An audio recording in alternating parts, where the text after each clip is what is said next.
Hello. We're doing another random movie review. Uh, Ignore Nemo up there. He's just covering up the light. So, Harold and the Purple Crayon. Man, this was quite a movie. Everybody was expecting great things from it. You know, based off of the book about a kid that draws stuff with a purple crayon. There, I don't care about spoilers for this movie at all. So I'm just gonna say whatever's on my mind about it. Getting out of the way, this movie has next to no plot. People will try to tell you there's a plot. There barely is. We do fantasy world character or imaginary, some form of we take character from franchise that's in a made up world and they come to the real world. The movie just doesn't care about setting up a logical reason for why it happened, not like any of the movies in this style ever do that. But we just start. We see Harold. We recap the books. Alfred Molina is a narrator for some reason. Okay, we just go through the history of the book real quick, and then Harold transforms into a grown man, aka Zachary Levi, and then he starts talking to the narrator, asking, "Why does he exist? Why does Harold exist? What is he here for?" And then he goes to sleep after the narrator tells him to. And the next day he wakes up, narrator's not talking anymore. All right, time to just draw a magical door to the real world. And then he turns into real Zachary Levi after he enters the real world. Uh, and now the movie's plot has been completely lost. There is no real plot to this movie. It is excuses to make Harold draw things that become real. You know what? I'm not complaining because for as plotless as this movie actually is, it is hilarious. It tries to set up like three different plots all at the same time. And the movie's only an hour and a half long. And then about 40 minutes in, we're trying to set up a new subplot. And boom, boom, boom, things are happening.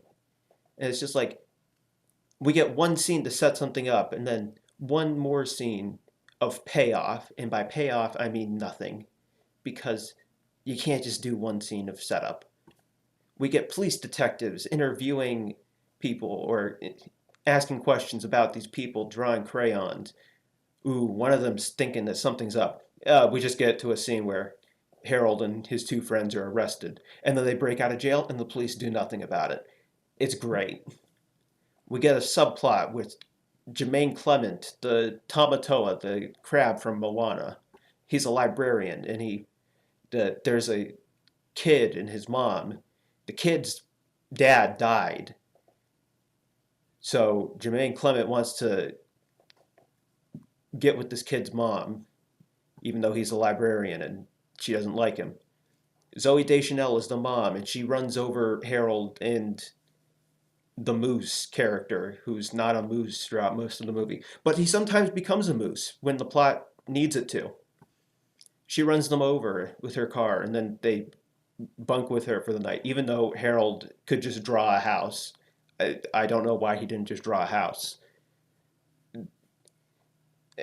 As I'm describing this, it's exactly just random stuff. Stuff happens. The movie, but it doesn't matter. Uh, the mom works at an Ollie's. I wonder how much Ollie's paid to be advertised in this movie. Harold and Moose fill in for her because her son got in trouble at school, so she needs to go. This is the nicest Ollie's I've ever seen. I've never seen an Ollie's. It looks so nice. It was like if you took a Walmart and then made it even nicer. And every Ollie's I've ever seen is just dingy and they don't have anything you want. And the stuff has just been on the shelves for 3 years. It's the same random books that nobody bought 2 years ago, and it's still sitting in the same spot. But this Ollie's, no, it's like this has anything you could possibly imagine. They ended up trashing the Ollies. Who cares? We got story to get to. And back to Jermaine Clement. He learns that Harold is actually Harold from the book Harold and the Purple Crayon. He sees that the magic crayon can draw things. He's a failed author who can't get anyone to pick up his fantasy series.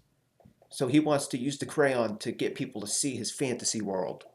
He disappears for a solid 20 minutes after setting up that he's the villain.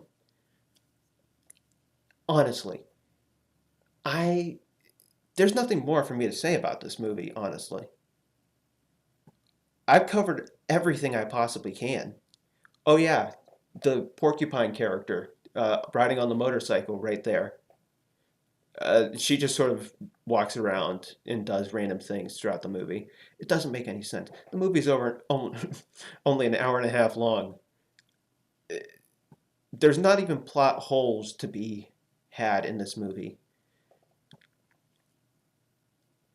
I have to give this movie like two different scores, and I'm not even making a huge deal out of this movie because it's Harold and the Purple Crayon.